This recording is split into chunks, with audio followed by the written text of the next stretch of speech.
Hello guys, how are you all? I hope you all are doing very well.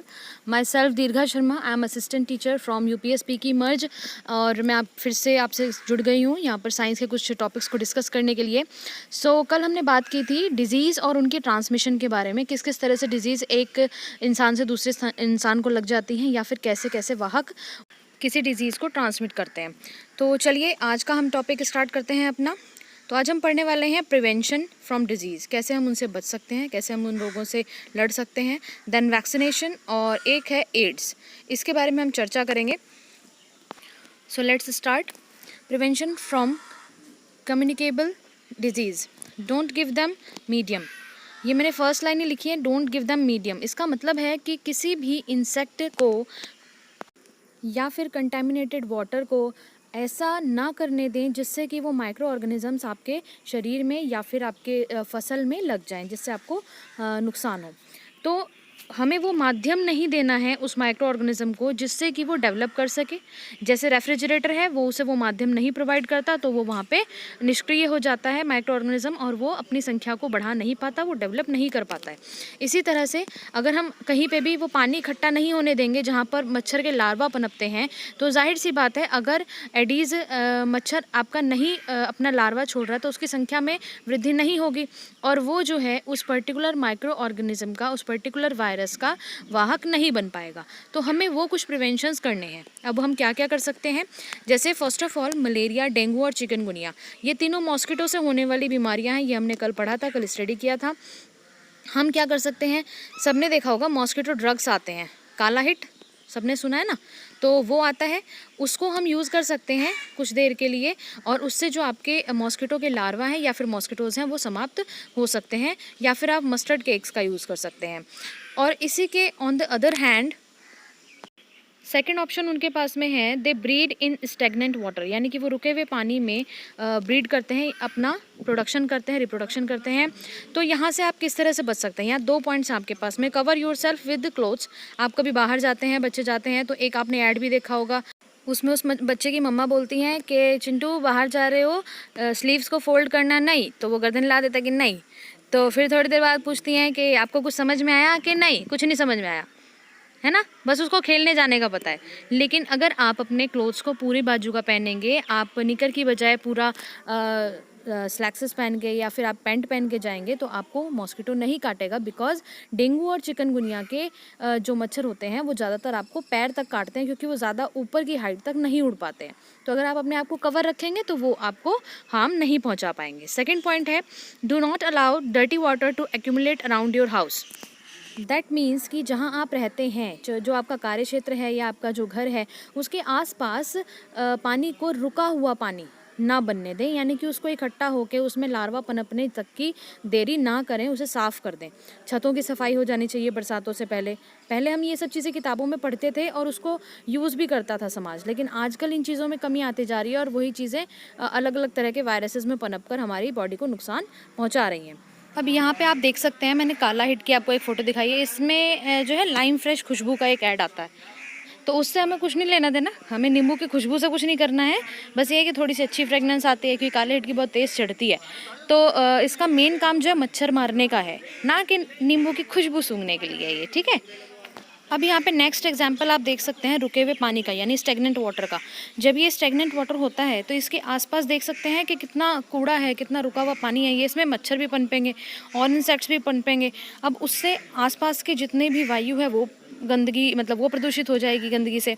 और जो भूमिगत जल है उसमें भी इफ़ेक्ट पड़ता है, वो भी पानी ख़राब हो जाएगा। इस पानी के अंदर लार्वा से मच्छर भी डेवलप हो जाएंगे। तो इन सब चीज़ों से बहुत ज़्यादा प्रॉब्लम होती है, तो ये आपको नहीं करना है। नेक्स्ट पॉइंट जो हमें डिस्कस करना है वो है कोलेरा, डायरिया, डिसेंट्री और आपकी जॉन्डिस। ये जो 4 बीमारियां हैं ये कंटामिनेटेड वाटर की वजह से होती हैं। तो इसके लिए आपको 2 चीज़ों को याद रखना है, that do not drink remaining water. जैसे कोई छोड़ देता है पानी को, आप देख सकते हैं यहाँ पर, जैसे ही आधा गिलास पानी भरा हुआ है तो मान लीजिए ये किसी ने पी के छोड़ दिया है, किचन में रखा है, ठीक है। अब बच्चा क्या करेगा, मम्मी बहुत तेज़ प्यास लगी है, वो जितना पानी रखा है, या कोई बड़ा भी, कई बार बड़े भी कर देते हैं, वो उस पानी को एज इट इज़ पी लेंगे और उसके बाद बाकी भर लेंगे और उसको पी लेंगे। तो वो जो पानी मान लीजिए जिसने छोड़ा था उसको कोल्ड है या उसको कोई गले में इन्फेक्शन है, तो उसका जो सलाइवा है, जो लार कहते हैं आप मुँह में, वो उस पानी में मिक्सड है और वही आपने पी लिया। तो उससे क्या हो गया, इसलिए पहले लोग बाग कहते थे ना एक दूसरे का जूठा मत खाओ, तो वो इसीलिए कहते थे कि आप एक दूसरे का जूठा खाएंगे तो जो बीमारी आपके दूसरे सहपाठी को है या फिर जो आपके दूसरे कलीग को है वो आपको भी लगने के चांसेस हो जाते हैं। तो ये आपको नहीं करना है। कंटामिनेटेड वाटर से ही ये डिजीज़ जो है आपके अंदर आ सकती हैं, तो ये आपको प्रिवेंशन रखनी है। नेक्स्ट इसमें हमें एक पॉइंट और डिस्कस करना है, that is clean your water storing containers repeatedly. यानी कि जहाँ पे आप वाटर को कंटेनर्स जो होते हैं आपके, जहाँ पर आप वाटर को स्टोर करते हैं, उनको रेगुलर धोते रहें।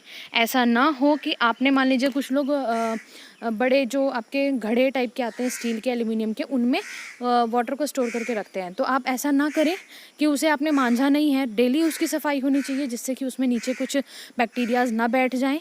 तो आप जो आपके टैंक्स हैं ऊपर जिनसे आपको वाटर सप्लाई मिलती है, उनकी भी आप नियमित रूप से टाइम टू टाइम उनकी सफाई करते रहें, जिससे आपके जो यूज़ का वाटर है वो भी साफ़ मिले आपको। आपके हाथों से, मान लीजिए आपने उसी पानी से हाथ धो लिया, अब वो पानी ही गंदा है तो आप हाथ धोने का क्या फ़ायदा आपका?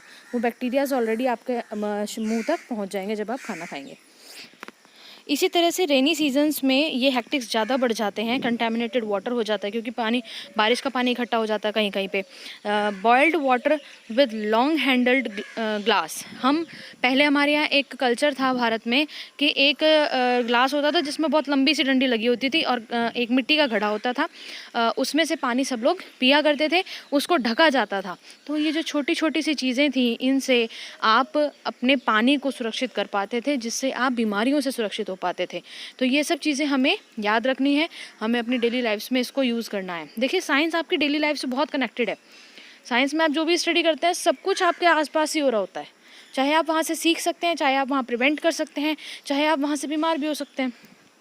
डिपेंड करता है कि हर चीज़ का पॉजिटिव या नेगेटिव आप किस तरह से लेते हैं। ठीक है। नेक्स्ट पॉइंट है पर्सनल हाइजीन का, यानी कि आपका नहाना, आपके हाथों को धोना, और कभी भी आपको छींक आती है या कफिंग होती है तो आप उसके लिए हैंकरचीफ यानी कि रुमाल का यूज़ करेंगे, जिससे आप अपनी पर्सनल हाइजीन पे अगर ध्यान देंगे तो जो बैक्टीरियाज और वायरसेस हैं वो आपको इफ़ेक्ट नहीं कर पाएंगे ज़्यादा, और आपका इम्यून सिस्टम उनसे लड़ने के लिए तैयार रहेगा।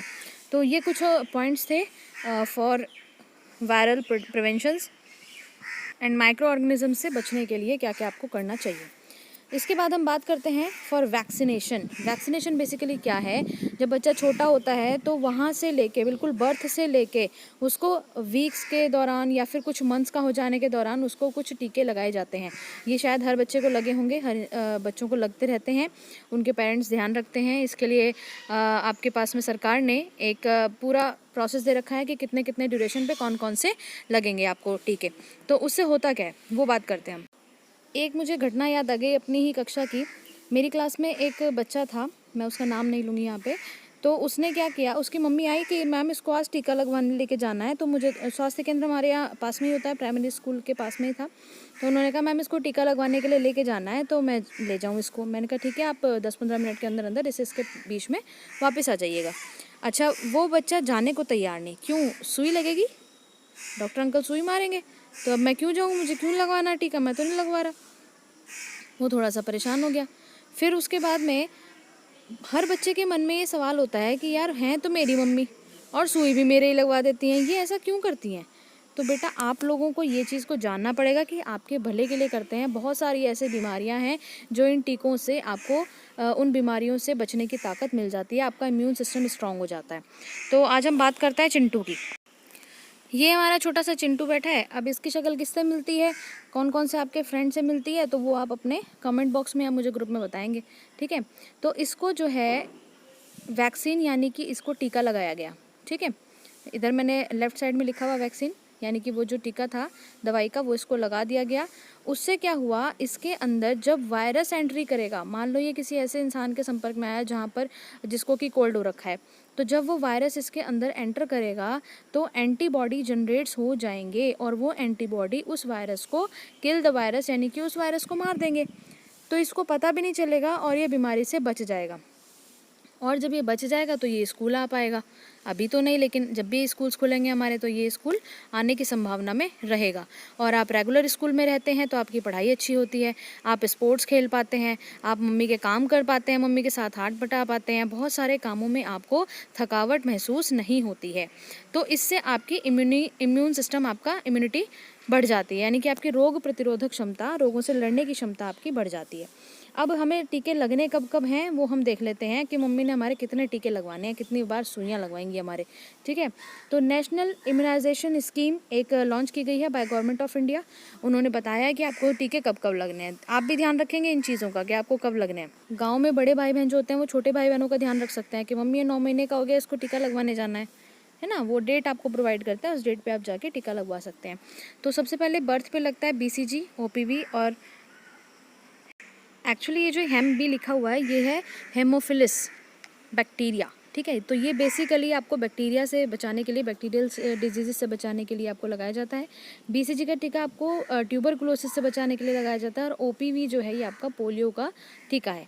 और इसके बाद आप 6 वीक वाला एक पेंटावेलेंट टीका देख सकते हैं। इसमें 5 टीकों को मिला दिया जाता है, 5 तरह की दवाइयों को मिक्स करके आपको लगाया जाता है ये बच्चों को।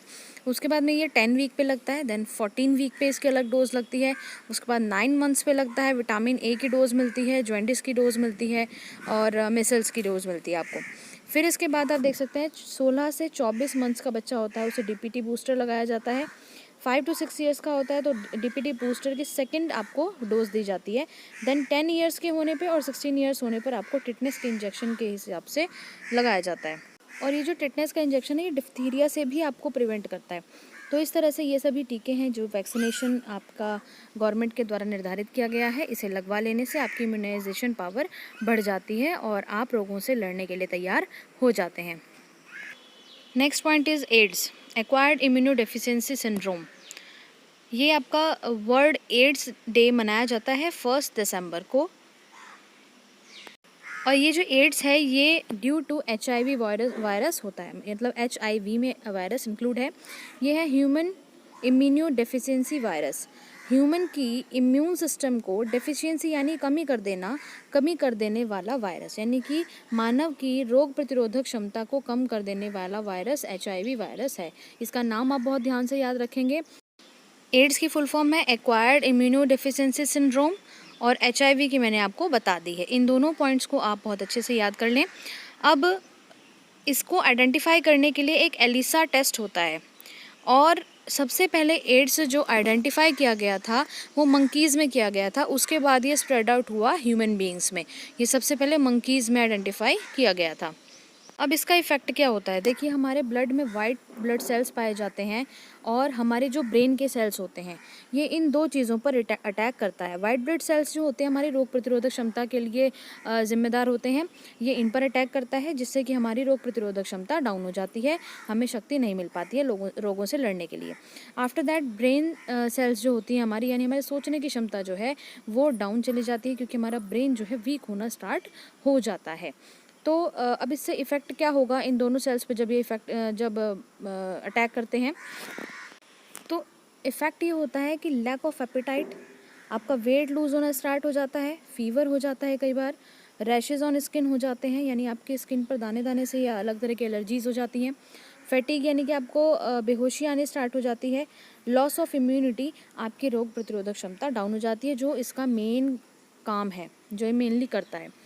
अब मोस्ट ऑफ द देखा गया है जो हायर सिचुएशन पे होते हैं जो एड्स के पेशेंट्स, उनमें न्यूमोनिया और स्किन कैंसर, ये दो चीज़ें हायर लेवल पे हो जाती हैं। और ये होता क्यों है, कारण क्या है, कैसे आपको इन्फेक्ट कर सकता है? तो फर्स्टली तो ये अनसेफ सेक्सुअल रिलेशन की वजह से हो जाता है और सेकेंडली ये HIV जो है अगर कोई प्रेग्नेंट वुमेन है तो उनसे उनके बेटे को हो जाता है, अगर वो HIV पॉजिटिव है, बेटा बेटी जो भी है उनके बच्चे को हो सकता है मतलब, और जो उनके वॉम में इस वक्त है, ठीक है, अगर वो HIV पॉजिटिव हैं तो उनके वॉम में जो बच्चा पल रहा है उसको ये हो सकता है। आफ्टर दैट बार्बर की शॉप पे भी हो सकता है, बहुत कॉमन से जिससे फैल जाता है। अगर कोई HIV पॉजिटिव जो है वो बार्बर की शॉप पे आया अपनी दाढ़ी बनवाने के लिए, तो उसके लिए जो आपने ब्लेड या उस तरह यूज़ किया है वटेवर, जो इंस्ट्रूमेंट यूज़ किया है उससे ही अगर आप किसी और इंसान की दाढ़ी बना देंगे तो वो जो ब्लड सेल्स आपके उसरे पे कई बार लग जाते हैं, कई बार कट जाता है, वो ब्लड सेल्स किसी नेगेटिव इंसान के स्किन से अगर कनेक्ट करते हैं तो वो भी बंदा पॉजिटिव हो सकता है, वो इंसान भी HIV पॉजिटिव हो सकता है, चांसेस होते हैं। तो इस तरह से ये जो HIV है ये आपके इम्यून सिस्टम को डाउन कर देता है। और आप लोगों के लिए एक नया सेशन हमने आज वीडियो में रखा है, आज से रखेंगे कि एक एक्सरसाइज का सेक्शन आपका ज़रूर रखा करेंगे, जिससे आपको पता चले, आप अपना इवैल्यूएशन कर सकें कि आपने जो पढ़ा अभी पीछे या आपने जो चैप्टर में पूरे में पढ़ा वो आपको समझ में कितना आया। तो micro organisms are found, micro organisms कहाँ पाए जाते हैं? धरती पे, आसमान में, आपके पड़ोस में या सामने वाले के घर में, कहाँ पे पाए जाते हैं? ये आप मुझे कमेंट बॉक्स में या ग्रुप में आप मुझे बता सकते हैं। उसके बाद सेकंड ऑप्शन है tuberculosis is caused by. Tuberculosis किससे होता है? वायरस से, प्रोटोजोआ से, बैक्टीरिया से, या फिर आपके किसी टॉफ़ी को खा लेने से हो जाता है या किसी चॉकलेट को खा लेने से हो जाता है। तो ये आप मुझे बता देंगे कैसे होता है। तो थर्ड पॉइंट है bacteria found in swollen nodes of P. P के स्वलन नोड्स में कौन सा बैक्टीरिया पाया जाता है जिसकी वजह से उसकी डिजीज़ हो जाती है? नेक्स्ट आपका क्वेश्चन है मशरूम इज़। मशरूम क्या है? फंजाई है या आपका बैक्टीरिया है, प्रोटोजोआ है, क्या चीज़ है? या फिर छतरी बोलते हैं कुछ बच्चे। मशरूम क्या है मैम? छतरी। तो छतरी नहीं है अब, है ना? अभी हमने पढ़ा है कि छतरी तो नहीं है, कुछ और है, कोई माइक्रो ऑर्गेनिजम्स होते हैं, ये आप मुझे बताएंगे कौन से होते हैं। इसके बाद diarrhoea is caused by. Diarrhoea किसकी वजह से होता है, क्यों होता है, किस चीज़ से, किस कारण होता है? तो ये आप मुझे आंसर्स करेंगे। तो आज आप लोगों का ये माइक्रो ऑर्गेनिजम्स का टॉपिक जो है ख़त्म हो गया है और इसके बाद में हम नया चैप्टर स्टार्ट करेंगे जो आपसे डिस्कस किया जाएगा कल। And thank you so much guys for watching this video and like, subscribe and share. और आप ये जो बेल आइकन होता है इसको प्रेस कर लिया कीजिए, जिससे आपको ये नोटिफिकेशन मिल जाए कि मैम की वीडियो आ गई है या नहीं आ गई। क्योंकि कुछ बच्चे मेरे से पूछ रहे थे कि मैम इस वाले चैप्टर में इसके आगे का कंटेंट नहीं पढ़ाया शायद आपने। तो ऐसा नहीं है कि आपका कंटेंट कहीं से भी कुछ भी मिस होगा, आपका जो भी सिलेबस है वो बिल्कुल सही टाइम पे और सही तरीके से कंप्लीट किया जाएगा। आप बस नोटिफिकेशन बेल दबाएं जिससे आपको वीडियोस मिल जाएं और आपका कंटेंट ना छूटे। तो ठीक है guys, continue with your studies and bye bye.